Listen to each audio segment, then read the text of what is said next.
Gracias, presidente.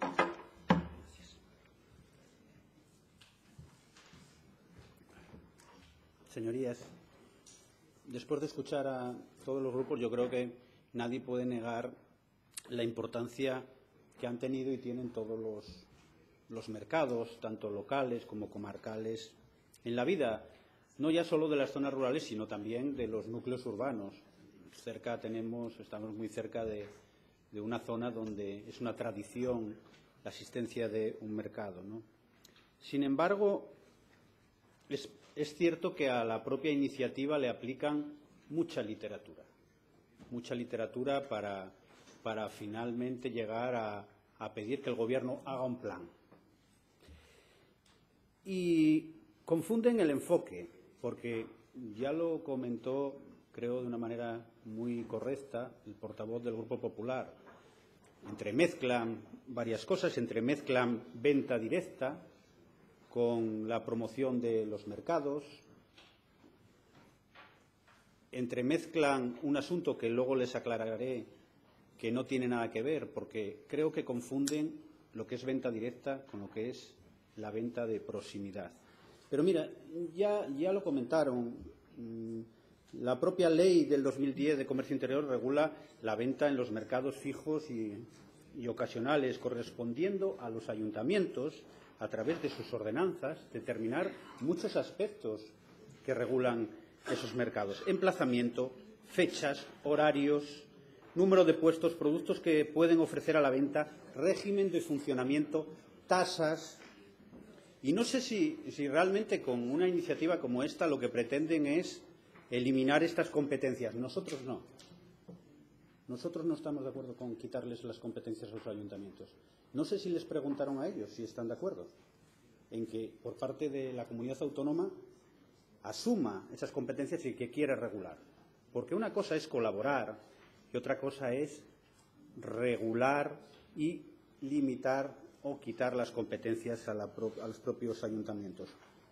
Por supuesto que nosotros defendemos los canales cortos de distribución, sobre todo en aquellas distribuciones, en aquellas producciones de escaso volumen. Fíjense, Asturias ya tiene de por sí, lo han comentado, una red de mercados tradicionales y estoy convencido que todo el mundo conoce las fechas, los días en que se realizan esos mercados, tanto locales como comarcales. Estoy convencido que todo el mundo conoce.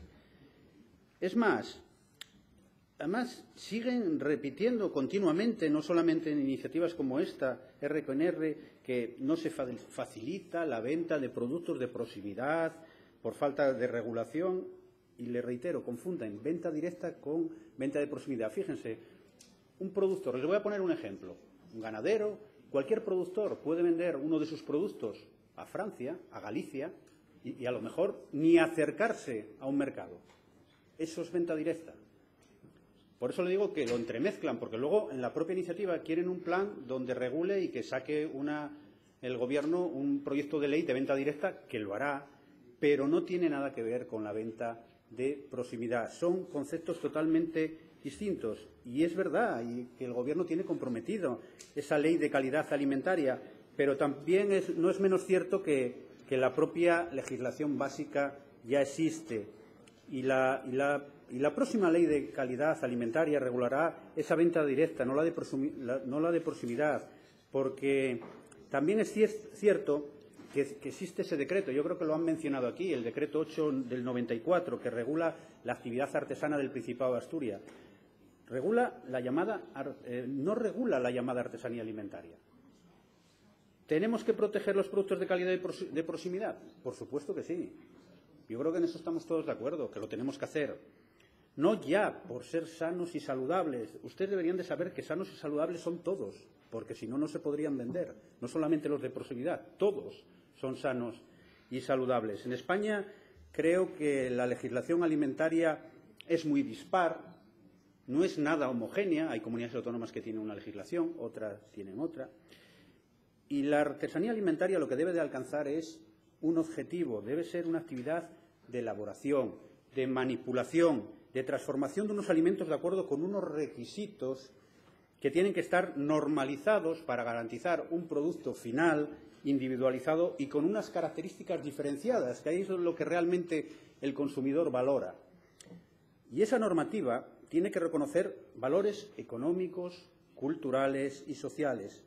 ¿Se deben apoyar esas ferias o mercados? Por supuesto, y se hace. Anualmente el Gobierno saca una convocatoria de ayudas a las corporaciones locales para tal fin. Además, da ayudas también a las asociaciones de artesanos e impulsa la realización de ferias y mercados de artesanía. Entenderán ustedes que para apoyar los mercados locales, comarcales, no hacen falta planes estratégicos. Volvemos al plan que decía la señora de la Mata. ¿Cuántos planes se han pedido al Gobierno hoy aquí? Todos los viernes, planes, al plan, como decía la señora de la Mata. Y menos, sobre todo, que contengan puntos que lo que trata es de limitar o quitar competencias a los ayuntamientos. Entenderán ustedes que nuestro grupo parlamentario no va a apoyar esa iniciativa.